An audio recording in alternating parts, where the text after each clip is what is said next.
Well, here we are, folks. Want a big, it's a big one today. I want to give you just a huge disclaimer that what I'm going to present to you today may be the most challenging thing you've come across, and not because of the factual information, but really just the emotional challenge of just being able to take it all in ultimately. And I would imagine and I would hope that going through the whole process of this course, you'll be more in a good place to receive, and you might already just be having a basic knowingness of this information. So it may honestly not even be that much of a shock to you if you have gone through the course and have laid the foundation. But if this is just like the one-off video that you're watching just because, the title and it's just whatever that may be the case, it may be very challenging for you. And another disclaimer here is I don't really care to try to provide all of the, back everything up with, here's where in the book it says this and here's the facts. And, because we're going to be talking about laws and shit like that. It's exiting the matrix. The title, we're going to be literally describing how to exit the matrix, how to never pay taxes ever again if you don't want to, how to essentially have infinite money if you want to, how to literally it'd be damn near impossible to have any kind of legal problem or financial problem after this video. Okay. But with that being said, like I was saying, I don't really care to back all this shit up with, here's the laws that say that, here's the facts. I mean, if anything comes up, of course, I'm going to share that, but it's a lot, as you can imagine. And so just right off the bat, I would highly encourage to go and study my teacher with all of this stuff, because he is very much like, here's where it says this, here's the definition of this, and he breaks it all down beautifully and backs everything up, no question. Brandon Joe Williams. His website is onestupidfuck.com, and he has a whole free course that breaks all this shit down to a painstaking level. And this is the stuff that I have been studying extensively, hours a day, damn near every day for the past, I believe 4 or 5 months now. So it hasn't been a lot, but when I study, I fucking study. I've gone through, he had his version 1 of his course that I went through, I think at least twice, maybe even 3 times. I'm now on my second go through of his second course. I've watched damn near all of his YouTube videos. I've read a lot of his shit. I've taken a lot of action. I don't have a driver's license. I don't have to pay car insurance. I don't have a certificate of title for my car. I'm completely uncontracted from the state. I have no tax liability. I do not pay taxes. All my shit is in the private. I have a private trust, a private irrevocable trust where I'm putting all of my assets.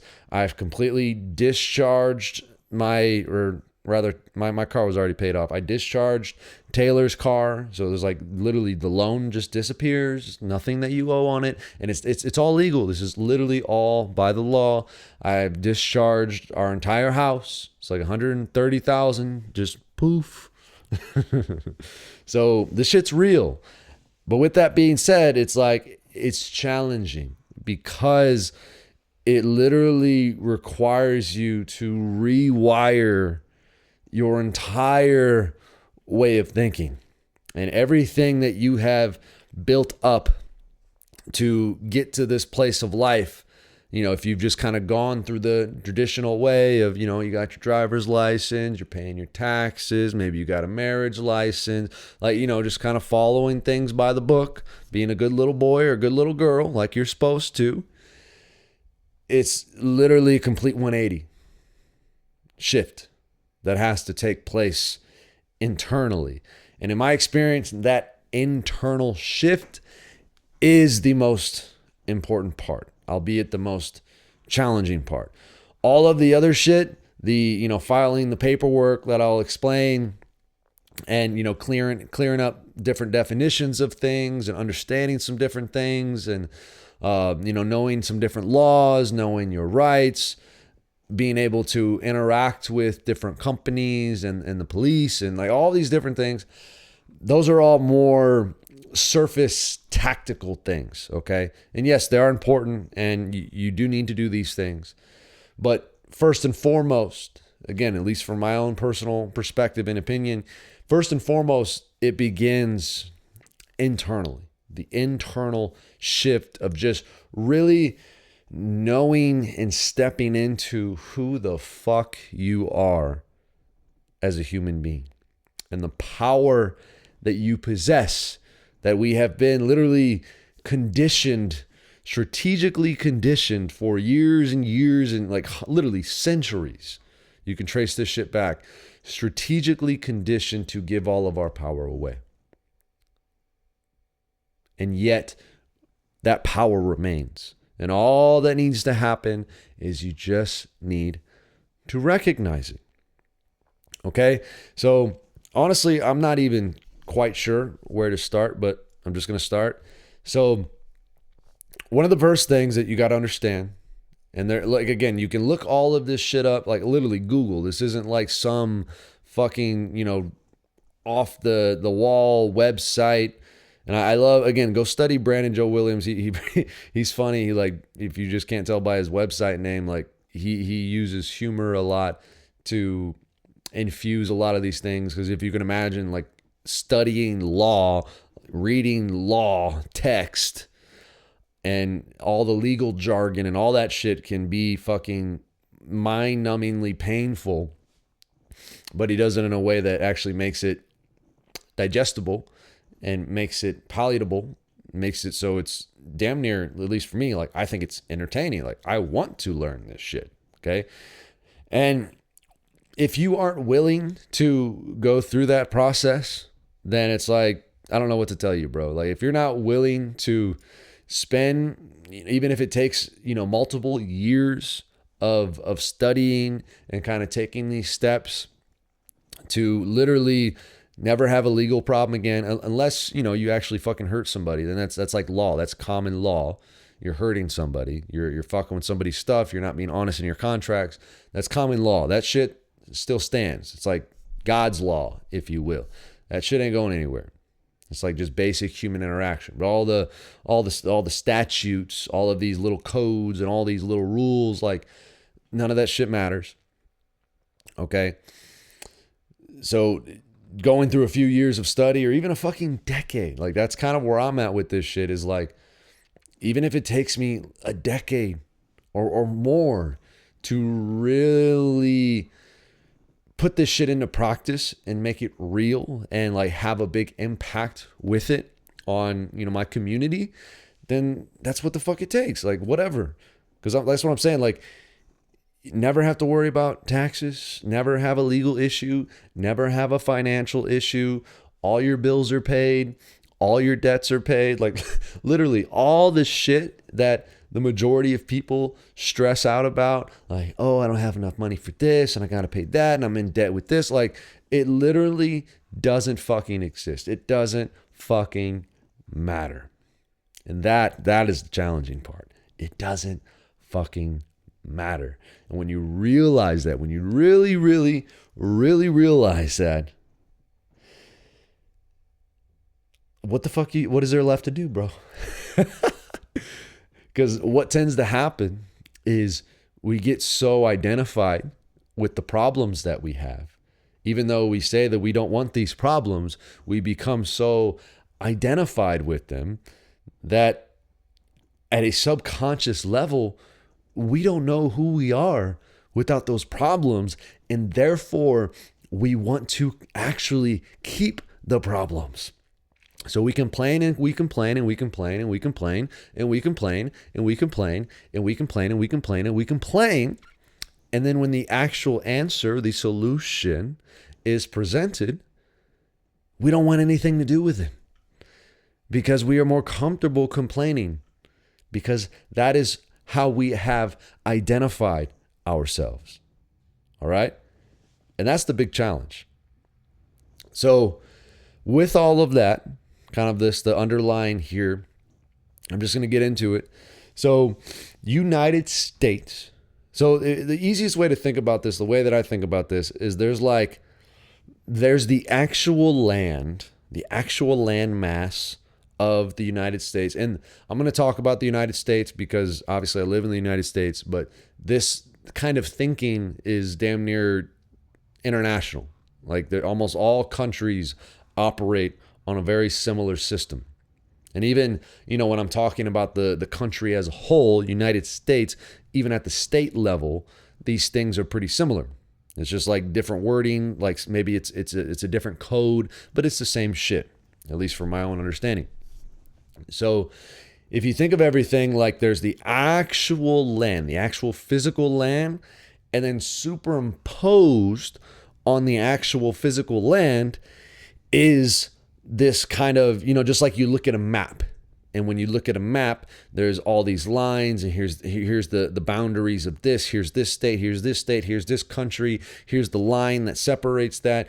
But if you go out and you would actually like walk on the land, you would see none of that shit.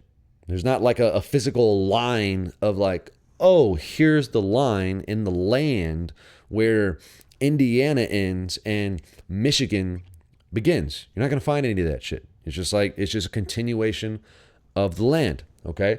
So that's essentially where in the law, there has been superimposed this whole other quote unquote country that is on top of, like, I like to think of it almost, it's like just a foot, just 1 foot above the actual land mass. Because in law, there's different jurisdictions. There's the land jurisdiction, which is like common law. Again, it's actually happening on the physical land. There's the sea jurisdiction, and the sea jurisdiction has to do with international, like commerce. It's like if you just think about, back in the day when like through trade and through these things, and the seas kind of connect all the different lands. So the sea is like this international law, it's commerce law, it's commercial law, okay? And then the air is, and this doesn't matter too much, and I'm not 100% sure on this, but the air is like essentially like God's law, where it's just like kind of and actually don't even fucking listen to that. I don't quite remember. I remember hearing that somewhere, but I don't quite remember. But I do know land is like common law, the sea is like commercial law, and the air is like the trust. I think the air is trust law, if I remember, which the trust law is essentially, it is like contracts, okay? Where essentially, because a trust is essentially a contract of, here are these different assets, which in a trust is called the res. Here are the assets, and here are how these assets are going to be administered by the trustees of the trust. So in a trust, there's a grantor or executor, which is like the creator of the trust, the creator of the contract. And then there are the trustees, which are basically, it's like, who is going to actually be handling the business of the trust, handling the business of the contract. And then there's the beneficiaries. So who is going to be benefiting from the assets or from whatever through the trust. So the air is trust law, and I'm pretty sure that's right. It took me a second to remember that. The air is trust law, which is like contracts, which is essentially like free will, because you have an infinite capacity. You have the free will to contract and uncontract yourself from anything, which that is going to be very, very, very important here. Okay. So remember that your ability to contract and uncontract is infinite. And being placed in a contract where it is not voluntary, like slavery, obviously, is very fucking illegal. And again, that goes against the land jurisdiction. That goes against common law. And even in the law, like, we take that very seriously. And then there's different terms. There's like involuntary servitude. There's like debt slavery, which is peonage. There's these different labels and shit. But that shit's very serious. Okay? So without going into like a whole long history lesson, and this, I'm not going to fucking apologize, but like this is, it might seem a little bit all over the place, and you may need to watch this multiple times, but realize like I'm literally attempting to condense, I don't know, like hundreds of hours of studying. And like, if you take Brandon's course, it's gotta be like 50 hours or something like that. Like 50 hours of coursework into this. Okay. So bear with me here. So you have an infinite ability to contract, and in a contract, there's a few basic things for there to be a contract. So one, there needs to be like clear communication, like, and if there's not clear communication of what is actually this contract, that would be considered fraud. And fraud is intentional. There's an intention behind fraud. And you can have fraud by commission, where essentially you're saying a bunch of shit that isn't true. Like, there's a bunch of shit in the contract that's being said, but it's not actually true. And then there's fraud by omission, where things have been intentionally left out and you haven't been told these things. And that one's especially very, very prevalent. Okay. So there needs to be honest communication of what this contract actually is. And there needs to be equal consideration.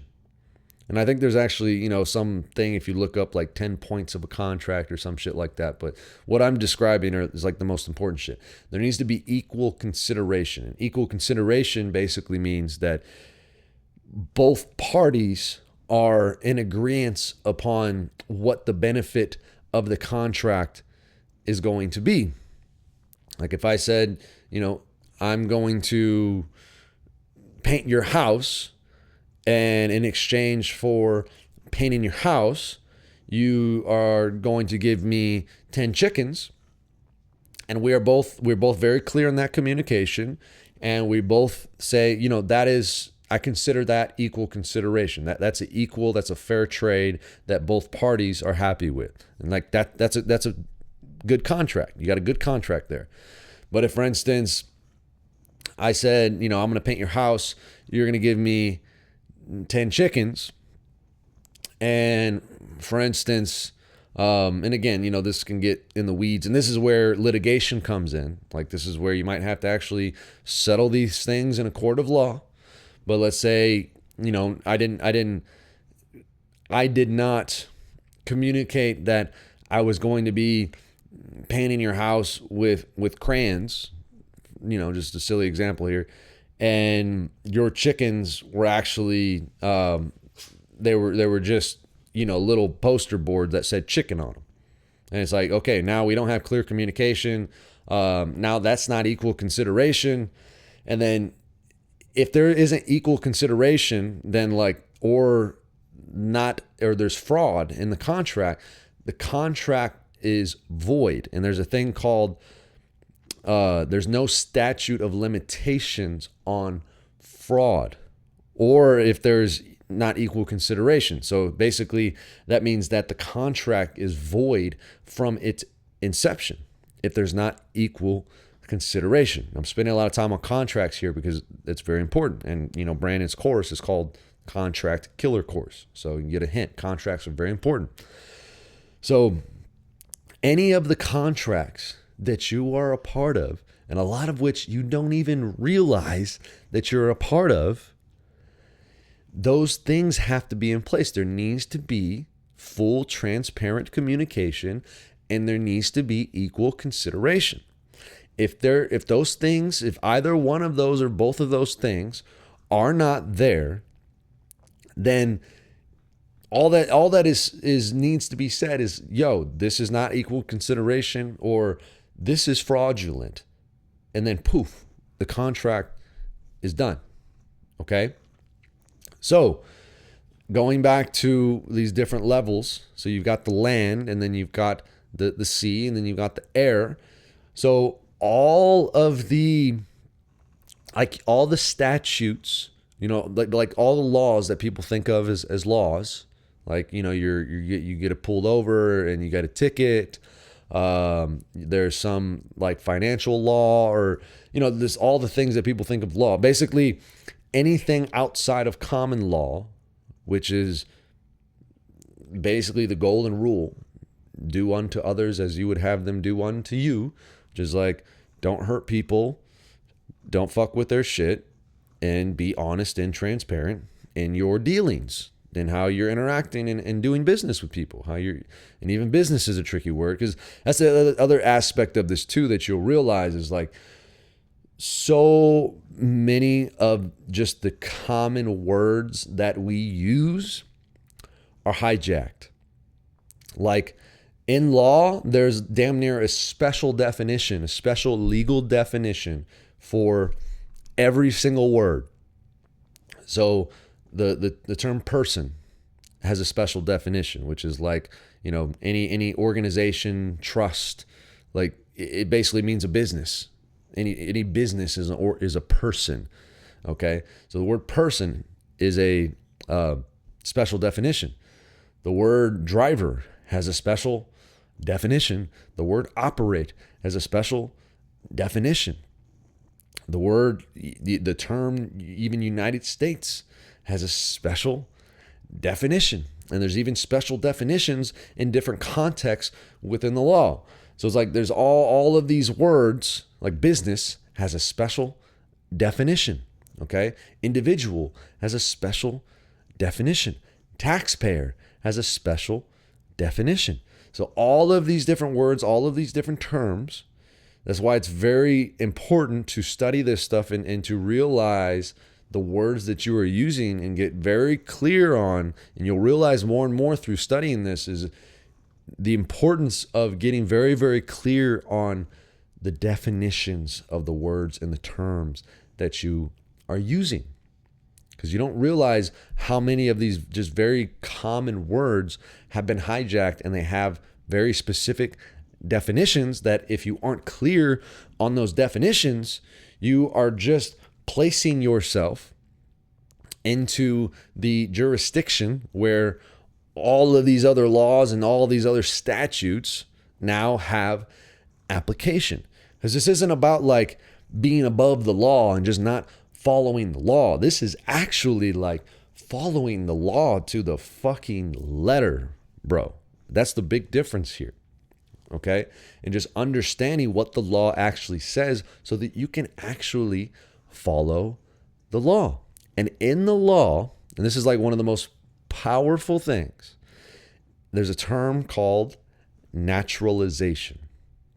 Okay? And if I remember right, this is like 8 USC 1101 subsection 26A. It's something like that. I'm still kind of getting familiar, being able to just recite off the top of my head these different terms. But basically, the term naturalization means, oh, mama's home.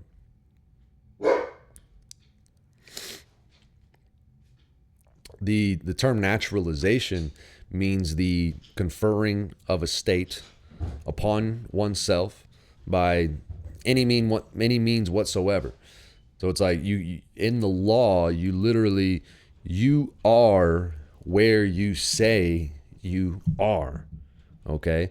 So the moment that you say you are a certain place in the law, that is where you are. And now this ties back into the different levels and how I said there's the land, and then I'm keep referring back to these things because United States, like there's a difference actually between the United States of America, like that is just the land, unincorporated, okay, and United States. Okay, there's a big difference between those two things. United States is actually a business located in the District of Columbia.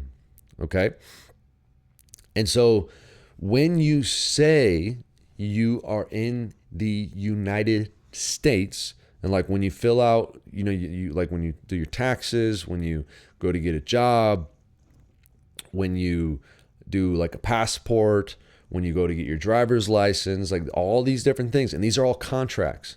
These are all different kinds of contracts. When you go to do these things and they ask you, are you a U.S. citizen? And nobody questions like, what does that actually mean to be a U.S. citizen? But what you're actually doing, you are naturalizing into the business of United States. And once you are in the United States, now all of the laws and the statutes and everything that is associated with that, now those all apply to you. Okay? So that is like one of the biggest things, is where you say you are is where you are. And it's all voluntary. That's like, again, remembering who has the power, and the power that you possess is you have an infinite capacity to contract, but it's made to seem like you don't have a choice, but you do have a choice. You have the greatest power of choice to be able to do whatever kind of contracts you want and to say wherever the fuck you are. Okay. So just understanding that, if you flip it around and you say, no, I am not in the United States. I am not in the business of the United States. Because when you're in the business of the United States, you essentially are an employee of the United States. And as an employee, there's certain rules, there's certain things that need to be followed, just like any kind of business that you are working for. And there's, certain rules, they have certain codes and certain things that you agree to being a part of that business. And if you don't, then there's consequences. It's the same exact kind of thing. So that's like the big level. And again, this is now where all of these things start to just kind of stack on top of each other. So that's the United States. And then you do the same thing at the state level. So, like when you go to get your driver's license, which again, you have to ask yourself, well, what is the definition of driver? What is the definition of license? Okay. And, basically a license, the definition is a permission to do something that would otherwise not be permissible. So it's like, okay, why do I need permission, and who am I asking permission from to do this thing and to drive? And then again, what does driving actually mean? And driving, the legal definition is it's operating a commercial motor vehicle for some kind of like fee, rate, or other consideration. Basically, it's like the actual definition of driver is being a chauffeur. Or it's even more technically, it's like your car has to be a certain weight. So it's basically like truck drivers are actually in the law drivers, and nothing else is actually a driver. Okay. So again, like, why do I need a license to do this thing? And the answer is you don't, unless you are an employee of the business that says that you do need a license to do these things. So it's like we talk about, privileges versus rights. And a privilege is something that is given to you by someone or something else. A right is something that you just inherently have. You have the right to move around freely and to transport yourself in many different kinds of means on the land. That is a right. That is a natural human right. Just as you have the right to claim any kind of nationality. It's actually international right to claim any kind of nationality for yourself. Even, you can claim the nationality of France. You can claim the nationality of Mexico. And again, being clear on, am I claiming the nationality of the land, or am I claiming the nationality of the business that has the same name? Because again, once you're in the business, now all the rules of the business apply to you. But just as much as you could say you are in the business, you can say you are not in the business. And the same thing with the driver's license. If, I live in Indiana, so it's like state of Indiana is a business. State of California is a business. State of Texas is a business. And once you recognize these things, you'll start to see it all over the place. Where it's like when these different things are being referred to, it's very intentional. It's like state of Indiana. Okay? And when you are in the state of Indiana, you need a license. You need permission to drive your commercial motor vehicle. That is a completely true statement. When people say that, or if you get pulled over, it's like, yes, you absolutely need a license to drive in the state of Indiana. But if you are not in the state of Indiana, if you are not in the business, if you're not an employee of the business of the state of Indiana, you do not need a license to travel in your automobile. Okay? And that's like all these little tricks of all these little words, but it's literally, that's the big difference. And the same thing with taxes. If you are not in the United States, you do not, as a business, you do not have a tax liability. And it's literally that simple. Okay? And so how do you get out of it? It's as simple as you just say that you're not in there. But on a more, if you want to be more formal about it and kind of grease the groove, because it is really just as simple as saying, I'm not there. And that's it. Like you, in your knowingness, your beingness, how you operate, I'm not there. And that's the difference of being a resident versus domicile. So again, all these words become very important. So like a resident, when you say you're a resident, it's actually in the definition, it's like you're a temporary place of work or something like that. So when you're a resident, that's when you are claiming where you're at. That's why a lot of times on these forms, they ask you, what's your permanent resident address? And that is what naturalizes you. That is where you say where you are. And then they ask, what's your mailing address? And you're like, okay, why is there a difference there?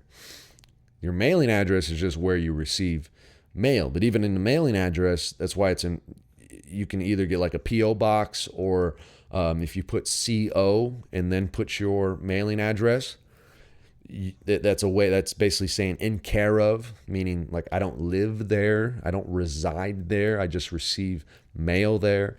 But we're asking you what your permanent address is. Like you can literally put anything. Like on these different forms, I've been putting 888 Manifestation Boulevard, and the country is Life Collective, or Heaven and Life Collective.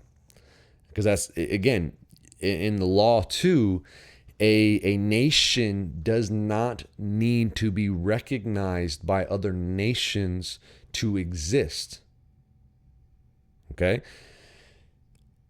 It just needs to be at peace. And being at peace means there's tranquility and there's support within and without. So there just needs to be peace. And that's why Life Collective Nation is legally, it is a nation. And I am the king of Life Collective Nation. And it's not like bullshit. That's literally what it is. Okay? And it's just understanding all this legal stuff.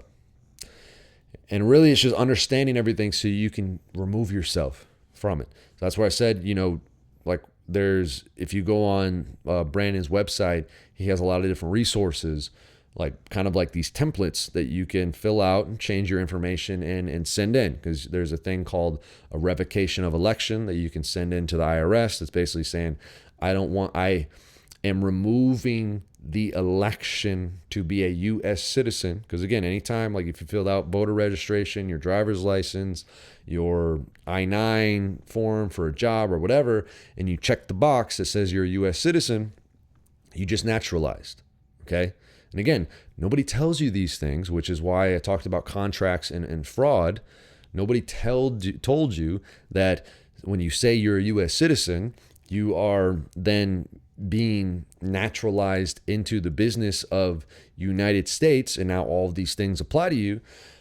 But in the same breath, nobody's researching this stuff, and it's all there. It's all in the law. So it's like, that's kind of how this is able to operate, because it is all there. It's very open. It's just nobody actually bothers to do their research and to look these things up. And even the people that are administering these forms and like having people fill out these things, even they don't know. That's why, a big part of this too is when you start to learn and realize this stuff, you don't just want to start assuming, you were the only one left out and like start getting pissed off at people. Like, nobody knows. Like, a cop pulls you over, he or she likely doesn't know any of this shit.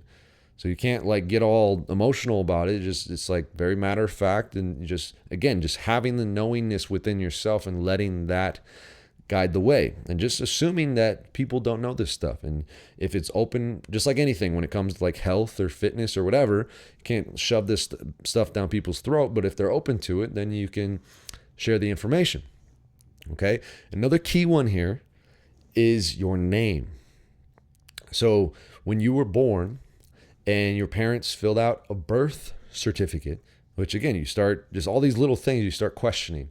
It's like, why the fuck do I need, why does there need to be a birth certificate? What does a certificate even mean? And, certificate it's a representation that something else happened. Basically, it's like, here's a document that shows that there's this other thing over here.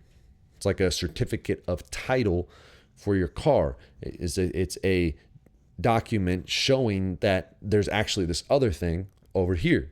Okay. So you start asking yourself all these questions, like, why do I need a birth certificate? What does that actually mean? And so the birth certificate essentially creates, and now nobody really knows what exactly it is, but essentially it creates, in the law, there's a thing called a ens legis, which is just means a creature of the law. It's just a creature of the law. But essentially, you can look at it like a business.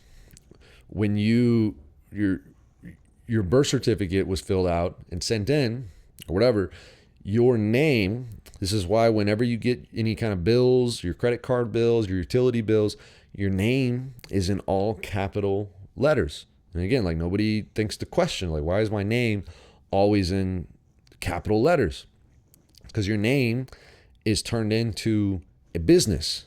And there's now a difference, just like United States land, the actual land mass of the United States, and then the business of the United States superimposed on top of it. The same thing is true with your name. It's like you have your actual human name that you kind of operate and identify yourself with. And then you have this business name that just so happens to be the same exact wording and lettering and spelling as the name that you use to have relationship with. Just so happens to be the same exact name, but now it's this business that is superimposed, because an actual living being can't interact with basically dead bodies. A living body can't interact with dead bodies. So all these corporations, it's like the government corporation, it's a corporation, dead. It's a dead being that has to be fed by living beings to be alive. So a living being can't interact with a corporation. And so you need to have a corporation to interact with the corporation. And so that's where the all capital name, the all caps name comes from, or that's how it's used. And now this kind of starts to spill into, which this is probably going to be next week, because this is a whole thing in itself. when we talk about the like money and what the fuck all that actually is, because I feel like if we get into it now, it's going to be the whole long thing. And I feel like I've already given you a lot here. But basically, just having this basic understanding of everything that I just went over. And again, if you need to watch this multiple times, do it. But like I said, go study Brandon's course, because he literally like 25 plus videos breaking all of this stuff down. Okay. So if you need to watch it multiple times, do it. But basically, once you have this basic understanding and just start to ask these questions and start to take some action, and it might take you a while. Like it took me, I probably was, studying for like 2 months, like pretty extensively before I did anything, because it's a lot of unlearning, as you can imagine. And once you start to take a little bit of action, you start to gain some momentum. And again, you start clearing up some of these contracts and start really stepping into your power. And then, you start to recognize and even start to ask the question, which I'll just plant this seed of like, okay, where does, what is money? And again, what's the definition of money? Asking that, like, you should literally be asking yourself that question of almost everything, especially when it comes to interacting with the world, the environment. Because in the last lesson, we talked about your kind of personal relationships. This is more of your, in a sense, professional relationships. So that's why there's kind of just been this natural extension. It's like your relationships with others, and then the different corporations, different bodies, and the law. Okay. So when you ask yourself the definitions of all of these different things, so like what is money? What does it actually mean? Where does it come from? What is it backed by? Because it's not backed by gold and silver like it used to be. And then you start to go down that rabbit hole, and then just to kind of give you a little something to contemplate on, but we'll get deeper in next time. Because the money isn't backed by gold and silver, like what's it backed by? Ultimately, it's backed by the productivity of us as living beings. Just like I said, a corpse, a dead body, a corporation cannot survive unless it is given life through living beings. It's the same thing as the country as a whole, the business of the United States. It operates, it is made to survive off of the productivity, off of the life that is given through the living beings. And that is what ultimately backs everything. And that is you. And another little rule of thumb is, most of the time, if you just flip everything on its head, then you'll be closer to the truth when it comes to this stuff. So it's like we're made to believe that we are the debtors. Like, you go apply for credit, or you work with banks or credit cards, or you get a loan. You're made to believe that you are the debtor, but in fact, you are actually the creditor of that loan, which is when you recognize that you are the creditor, you are the source of the money in a way, then that's where infinite money comes from. Because it's only limited by your capacity to be alive, which you are alive, which is in this moment infinite. Okay, so that's where infinite money comes from. Now again, just like as you can imagine with all this stuff, nobody knows this shit. And so being able to interface with the rest of society, that's where the challenges are going to come. And the challenges in themselves aren't going to be from the actual factual information, because that's all there. The challenge is going to be through the enforcement and actually getting other people to follow the law. That's why I said, like, this shit's 180. You think you're breaking the law by not having a driver's license and by not paying taxes and by, saying that you're not a U.S. citizen, and that you're actually following the law. Whereas the people that say you're doing that, you're breaking the law, they're the ones now breaking the law. So it's all fucking 180 backwards, upside down world. which is why emotionally it can be very, very taxing to kind of walk around through this and recognize all this. But it's very powerful if you can really sit with it, which is why I didn't start with this stuff because, literally as I was developing this course, I was learning all this stuff. And I wasn't, even now, I was kind of nervous sharing all of this because it's still very fresh to me, but, I felt called that it was time. And so here we are. That's why I haven't really said anything about it until now, because I wanted to make sure I had a, good enough grasp and understanding and have taken some action. But yeah, that's where having other people understand is where kind of litigation comes in, actual, filing lawsuits and working in the court systems, which again can seem very, very daunting. But it is very, very empowering once you recognize this stuff. Because again, you realize this stuff, it's like impossible to have any kind of financial problems. It's impossible to have any kind of legal problems unless you're actually hurting somebody. And that's, just freedom. And that's where we're at. And that's exiting the matrix. Y'all enjoy. Thanks for tuning in.